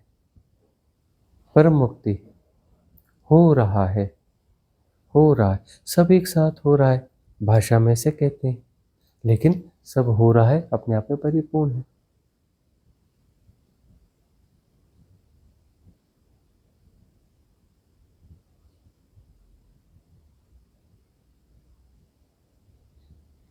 अगला प्रश्न एक आध और ले लें। अनुभव साझा किया गया है प्रेमजीत कौर। प्रणाम स्वामी जी, आपकी प्रत्येक देशना सब देशनाओं से भिन्न होती है और इनमें मैं खुद को पाती हूँ एक न्यू आयाम में, नए ही रूप में। जब आपकी मॉर्निंग की देशना में बाहर से मैत्रेयानंद जी की यात्रा में खुद को उसी समय में खुद को पा रही होती हूँ, मानो मैं उसी समय को जी रही हूँ। एक दरख्वास्त है, मैं ऐसे ही आपकी देशनाओं में खुद को पाती रहूँ।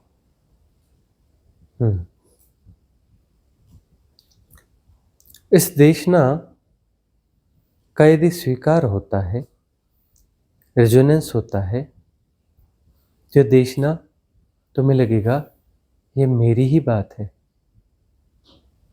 ये मेरी ही बात है। और जैसे ये बात ऐसी लगे कि ये मेरी बात है, तो उसके साथ में विस्तार होता चला जाएगा। फिर तुम अपने आप को अलग नहीं पाओगे। तुम पाओगे कि जो सद्गुरु हैं वह मैं ही तो हूं, दूसरा कोई है कहाँ। द्वैत का विसर्जन जो है पहले सद्गुरु के साथ करना पड़ता है ना, और यहां जैसे विसर्जन होता है तो अगले विसर्जन की आवश्यकता नहीं पड़ती, विसर्जन परिपूर्ण हो जाता है। विसर्जित ही तो होना है ना। और रेजिस्ट करोगे, रेजिस्ट करोगे, सद्गुरु तुम्हें दुश्मन की तरह भी मालूम पड़ेगा, क्योंकि वह एक आमंत्रण है विसर्जन का, और उसमें तुम नहीं रहोगे तो दुश्मन की तरह मालूम पड़ेगा। रेजिस्ट भी करना चालू कर दोगे। पहले रेजोनेंस होता है, फिर रेजिस्ट करते हो। जब लगता है नहीं बात तो हो ही रही है, यहाँ तो गल ही जाना है, मिल ही जाना है, मिट ही जाना है, फिर रेजिस्ट करते हो। रेजिस्ट भी करोगे, संदेह में भी भरोगे। कभी तुम पक्ष में रहोगे, कभी तुम विपक्ष में रहोगे। जहां तक खतरा कम है तुम राजी राजी रहोगे, जैसे खतरा बहुत ज्यादा बढ़ जाएगा तुम विरोध में आ जाओगे, रेजिस्ट करोगे। हजार कारण ढूंढ लोगे, रेजिस्ट करने के लिए हजार कारण ढूंढ लोगे। तुम्हारी बुद्धि और मन के ढांचे ऐसे हैं जो कारण ढूंढ पाते हैं। असंगत कारण ढूंढ लोगे, बेतुके कारण ढूंढ लोगे, उन्हें संगत बना लोगे, संगत की तरह प्रस्तुत कर पाओगे। होंगे वह संगत ही। रेजिस्ट करोगे, वह भी समय आएगा, ट्रांजिट फेज है। तुम्हारा सबसे बड़ा दुश्मन सद्गुरु हो जाता है, सबसे बड़ा दुश्मन, क्योंकि बाकी लोग तो तुम्हें छोटी मोटी हानि पहुंचाते हैं, यह तो तुम्हें पूरी तरह से मारने वाला है, पूरी तरह से। तुम दोबारा जन्म लेने लायक भी न बचोगे, तुम इस लायक भी न बचोगे कि तुम्हारा दोबारा जन्म हो सके। सबसे बड़ा दुश्मन।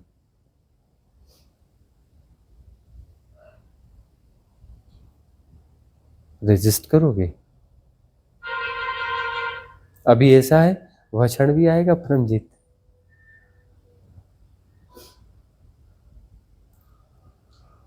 अभी बड़ी कृपा दिखती है और किसी समय में हम दुश्मन की तरह भी हो जाएंगे।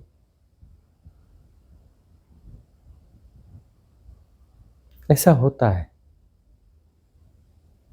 और वह ट्रांजिट फेज होता है, वहां पर साहस की जरूरत होती है।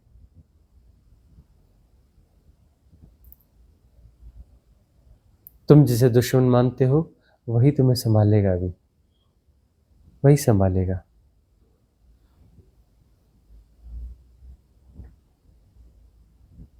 क्योंकि वह अस्तित्व के हाथ हैं।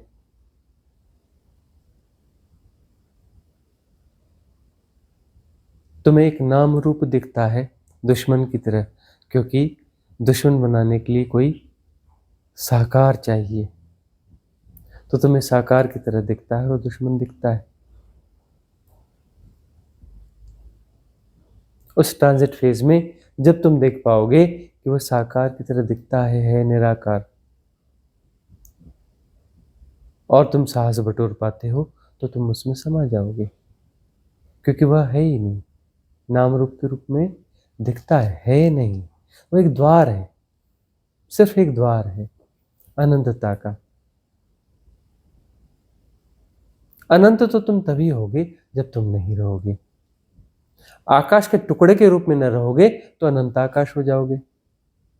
देखो, तुम आकाश के टुकड़े के रूप में रहना चाहते हो और विसर्जित होकर तुम रहोगे आकाशी, लेकिन टुकड़े के रूप में नहीं रहोगे। रहोगे तो तुम आकाशी, अभी भी तुम आकाश हो, बाद में भी आकाश रहोगे। अभी तुम आकाश के टुकड़े हो, बाद में तुम आकाश के टुकड़े नहीं रहोगे, अनंत आकाश हो जाओगे। तुम नहीं हो जाओगे, टुकड़े के रूप में नहीं हो जाओगे, अब परम आकाश के रूप में हो जाओगे। बस इतनी सी बात होती है। सम्यक समझ आ जाए तो भय नहीं होगा, सम्यक समझ ना आए तब तक भय है, तब तक तुम रेजिस्ट करोगे। अभी बात ठीक है? ठीक है परमजीत, अभी सब पॉजिटिव पॉजिटिव चल रहा है। ट्रांजिट फेस आएगा। एक आध प्रश्न और ले लें। पुनः अंजुलता जी का अनुभव साझा किया गया है। प्रणाम गुरुदेव, आज की आपकी देशना सुन रही थी जब आप बुद्ध ओशो गुरु के ऊपर देशना दे रहे थे। आपका चेहरा बदल गया, आपकी दाढ़ी थोड़ी चौड़ी हो गई और आपकी आंखें देखकर लगा इन आंखों ने मुझे पहले भी देखा है। आपकी आभा बदल गई, लगा कि मैं पहले भी मिली हूँ, देशना सुनी हूँ। आज आपकी अलग ही छवि का दर्शन हुआ। इन देशना से अमृत की वर्षा हो रही है। पूरे अस्तित्व को परम परम धन्यवाद।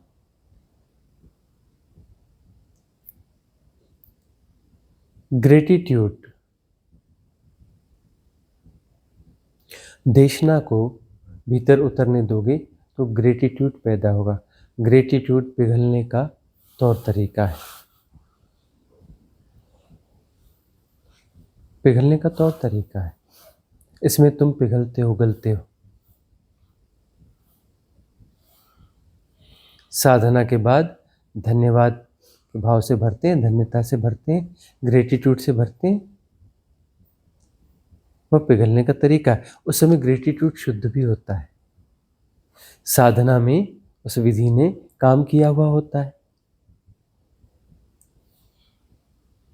क्लिंजिंग हुई रहती है। उस क्लिंजिंग की स्थिति में जब ग्रेटिट्यूड उठता है तो उसकी शुद्धता ज़्यादा होती है, उसकी क्वालिटी अलग होती है। उससे आकाश तत्व का और विस्तार होता है। ग्रेटिट्यूड मर्जिंग की प्रोसेस से आकाश तत्व में, बहाना कोई भी हो, सदगुरु हो, सदगुरु है कौन? आकाश तत्व ही तो है।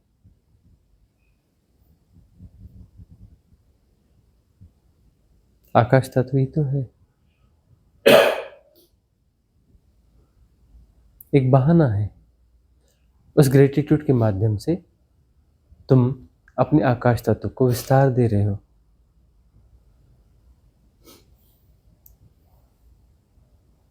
कुछ भी ऐसा हो जिसमें तुम्हारा आकाश तत्व विस्तारित होता हो, वो शुभ है, अच्छा है। कोई भी बहाना हो, आकाश तत्व का विस्तार होना चाहिए।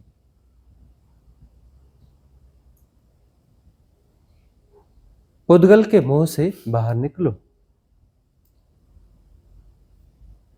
तुम अपने आप को जो काया मान रहे हो, तुम अपने आप को जो धारणा मान रहे हो, ये सब पुद्गल है, मैटर है, पदार्थ है। इसके हिप्नोटिज्म से बाहर निकलो। इसके हिप्नोटिज्म से बाहर निकलोगे तो आकाश तत्व का विस्तार होगा। ग्रेटिट्यूड वह कीमिया है कि तुम पुद्गल के हिप्नोटिज्म को तोड़ पाते हो। अच्छा है। अंतिम प्रश्न अब लेते हैं। ये भी ऐसा ही अनुभव वगैरह है कि प्रश्न नहीं, ये है? प्रश्न ये प्रश्न है, अच्छा। तो किरण सिंह जी प्रयागराज से पूछते हैं, हाँ। राम स्वामी जी, मेरे पूरे शरीर में जकड़न सी बनी रहती है। हम्म। आज चक्र शुद्धि ध्यान करते वक्त आंखों से आंसू आ रहे थे, कृपया मार्गदर्शन करें। जकड़न तो देखो, शरीर जकड़न ही है। गौर से देखोगे, शरीर एक जकड़न ही है। और शरीर के भीतर जो है, जो मन काम कर रहा है, जो मैकेनिज्म काम कर रहा है, जो धारणाएं काम कर रही, वो सब जकड़न के अलावा और हैं क्या? तुम्हें शरीर महसूस होता है, मतलब वही धारणाएं ही महसूस होती हैं, वो सब एक जकड़न की तरह ही है। योग सूत्र में पतंजलि कहते हैं, शरीर एक व्याधि। शरीर में व्याधियां नहीं है, शरीर एक व्याधि है। शरीर में व्याधियां हैं, ये तो आयुर्वेद का पाठ हो गया। शरीर एक व्याधि है, ये साधना का पाठ हो गया। शरीर एक व्याधि है, तुम शरीर में हो तो व्याधि है। जब भी यह बात आती है तो रामानंद जी महाराज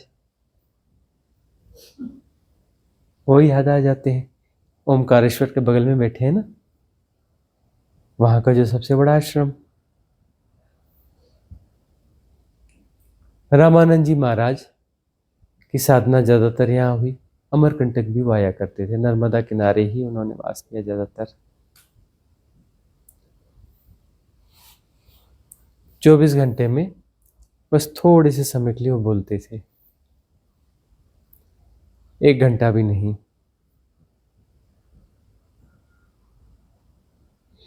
हम उनके साथ एक बार बैठे हुए थे, चर्चा चल रही थी। उन्होंने कहा, महाराज आप भी मूर्ख और हम भी मूर्ख, आप भी मूर्ख और हम भी मूर्ख। काफी पुरानी बात है। तो हमने कहा, महाराज थोड़ा और खोल के बताओ। बोले, आप भी मौजूद हो, हम भी मौजूद हैं, इससे बड़ा और क्या प्रमाण होगा कि आप भी मूर्ख और हम भी मूर्ख? मौजूद है मतलब मूर्ख है ना। ये बात ठीक है, हम भी शरीर में बिंधे हुए, आप भी शरीर में बिंधे हुए, शरीर में बिंधे हुए सेपरेशन को जी रहे हैं। मूर्ख होंगे तभी ना। भाई सेपरेशन को जिया जा रहा है तो ये मूर्खता का लक्षण है ना। स्कूल का बस्ता उठाया, जन्म लिया हमने, तो कुछ ना कुछ तो कमी होगी ना, कुछ ना कुछ तो कमी होगी ना। सेपरेशन को कैरी ऑन कर रहे हैं मतलब कुछ ना कुछ तो कमी होगी ना, मूर्खता तो होगी ना। ठीक है, मार्ग मिल गया, आगे हो गए, लेकिन अभी है ना शरीर में। मूर्ख होंगे तभी तो जन्म लिया ना।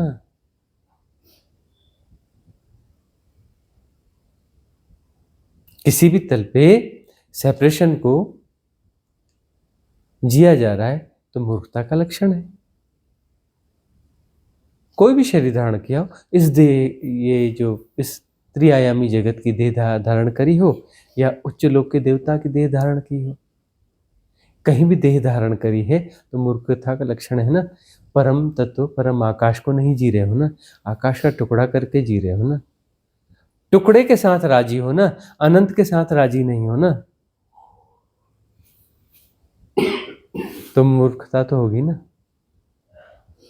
जकड़न महसूस हो रही है तो समझ लेना, देख लेना जकड़न के कौन कौन से कारण हैं, कौन कौन सी धारणाएं हैं जिसके कारण जकड़न महसूस हो रही है। धारणा सदा ससीम की होती है और ससीम में जकड़न ही होती है, फसावट होती है, फसवल होती है। जरा भी मेदा हो तो पता चलता है कि फंसे हुए हैं। धारणाएं दिखती हैं कि कौन कौन सी धारणाओं और आग्रहों में हम फंसे हुए। सफोकेशन होता है, छटपटाहट होती है। जब उदीर्णा होती है ना, तटस्थ रहते हो, साधना में रहते हो। ज्यादातर हमारे साधक कहते हैं, आपके सत्संग में आते हैं, आपके संसर्ग में रहते हैं, कुछ समय तो बड़ा अच्छा अनुभव बढ़ता है, वाह वाह वाह वाह, फिर ऐसी उदीर्णा होती है कि वाट लग जाती है, जैसे हम पागल हो रहे हो। इतना विचलन, इतना विचलन, इतना विचलन, ये क्या हो रहा होता है? वो सारी जकड़ने उभर उभर के दिखने लगती। दृष्टि, का विकास हो गया होता है, सम्यक दृष्टि जाग रही होती। सम्यक दृष्टि से फसवल सारी दिखने लगती। जब तक तुम्हें फसावट न दिखे तुम्हें जकड़न कैसे होगी, सफोकेशन कैसे होगा। यदि तुम एक जेल में बंद हो और तुम्हें वह जेल लगती ही नहीं है, तुम कहते हो नहीं जी हम महल में रहते हैं, तो तुम्हें जकड़न कैसे होगी, फसावट कैसे महसूस होगी।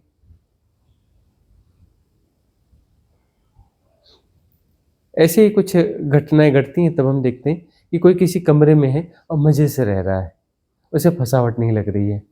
अचानक उसे पता चलता है कि बाहर से बंद है कमरा, वही कमरा जिसमें मजे से वह रात भर सोया और घंटों से लगा रहा और कोई हड़बड़ी नहीं है बाहर निकलने की, बड़ा अच्छा लग रहा था वो कमरा। अब उसे पता चला कि बाहर से कोई लॉक कर गया है, तब वो छटपटाना चालू कर देता है। उसे घंटे भर बाद जो है बाहर निकलना था, लेकिन वो अभी बाहर निकलने की कोशिश करना चालू कर देगा। घंटे भर बाद नहीं, अभी बाहर निकलने की कोशिश चालू कर। वो जो है इधर खिड़कियों से आवाज देगा, दरवाजा ठोकेगा, कोई है मुझे निकालो, मुझे खोलो, कोई है कोई है कोई है, क्योंकि अब छटपटाहट महसूस होगी, बंद महसूस होगा, जकड़न हो गई, जकड़न हो गई। जैसे ही तुम्हें महसूस होता है कि जेल है, फंसे हो, कहीं भी फंसे हो, तुम्हें छटपटाहट महसूस होगी, जकड़न महसूस होगी, फसवल महसूस होगी। तो सम्यक दृष्टि चाहिए। सम्यक दृष्टि से यथाभूत जानना होता है कि कैसे कैसे तुम कहाँ कहाँ फंसे हो। तो जितनी भी जकड़ने हैं, धारणाएं हैं, उन्हें सम्यक दृष्टि से जानना होता है और विसर्जित होती रहती। सब जकड़न दिखती है ना, उदीड़ा होती है एक साथ, हिल जाते हो, हिलना नहीं है, समता को पुष्ट रखना है। हिलने से जकड़न नहीं जाती, समता में पुष्ट रहने से जकड़न जाती है। समता में पुष्ट रहने से जकड़न जाती है। यथाभूत जानना हो रहा है, उसको एनालाइज नहीं करना, उसको डिफाइन नहीं करना, उसको कैटेगराइज नहीं करना, उसको समझने की कोशिश मत करना, रिएक्ट मत करना, कुछ भी नहीं करना, प्रतिक्रिया करना ही नहीं। तो सारी जकड़नें निकलेंगी, उरीणा होगी और उनकी निर्जरा होगी, क्लिंजिंग हो जाएगी।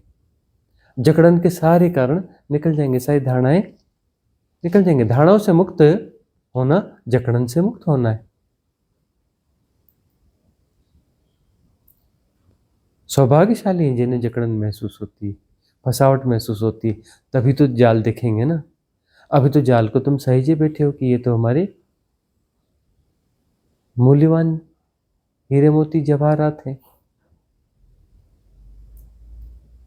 जाल जाल की तरह दिखना चाहिए। पहला सही कदम यही है, और पहला सही कदम उठ गया, आधी यात्रा पूरी हो गई, आधी यात्रा पूरी हो गई। जाल जाल की तरह दिखे तो सही, आधी यात्रा पूरी हो जाती है। जकड़न की तरह दिखे तो सही।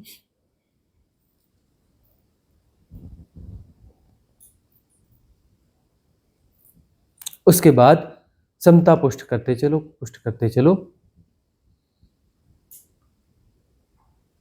वह जो जकड़ने हैं, वह जो धारणाएं हैं, विसर्जित हो जाएंगी, बात पूरी हो जाएगी। 2 कदम की तो यात्रा है, कुल 2 कदम की यात्रा है। एक यथाभूत जानना कि कहाँ फसावट है, क्या क्या फसावट है।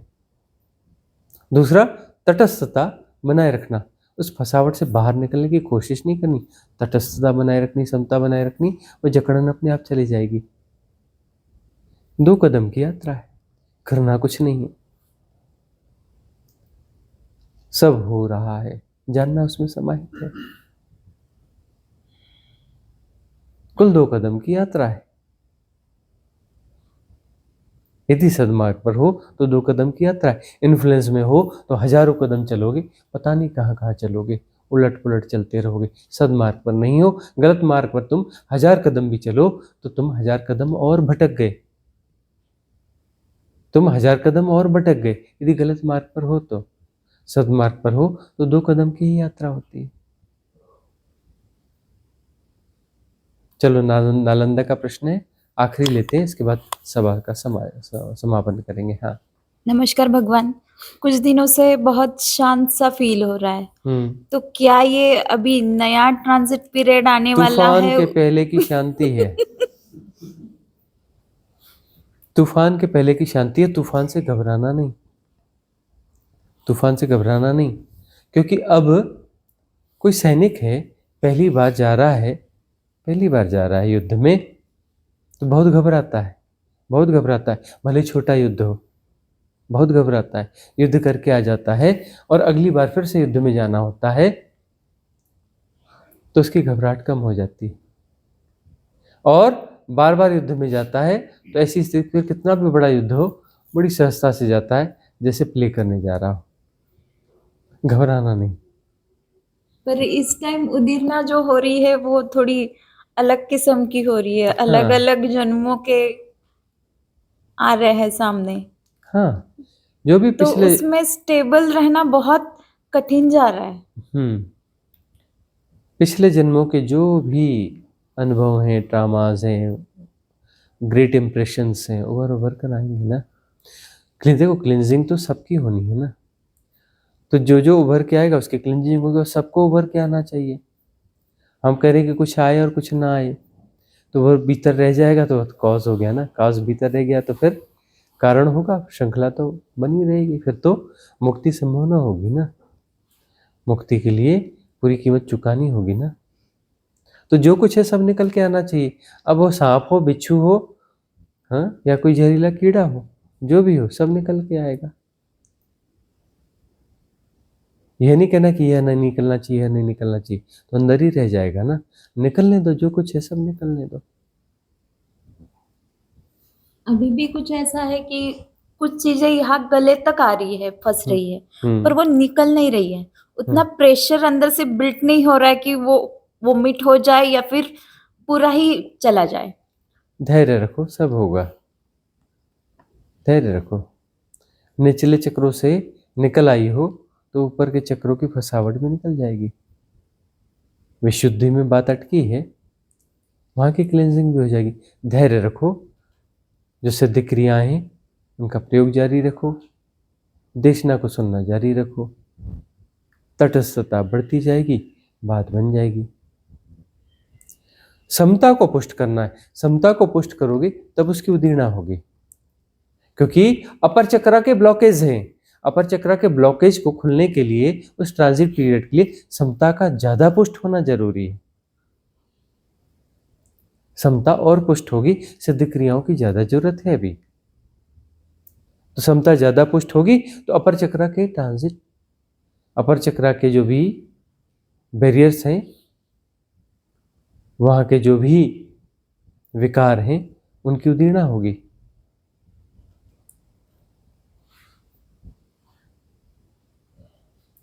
समता ज्यादा होगी, उनकी निर्जरा भी हो जाएगी। समता का तल थोड़ा ऊंचा चाहिए, समता का तल ऊपर चाहिए, क्योंकि वहां पर थिन मैट्रिक्स होते हैं। थिन मैट्रिक्स की समझ हम बार बार देते हैं, तुम्हें तो सबसे ज्यादा दी है हमने यह समझ, थिन मैट्रिक्स की सबसे ज्यादा दी है। क्यों? क्योंकि हमें लगता है कि तुम इनके पार हो पाओगे।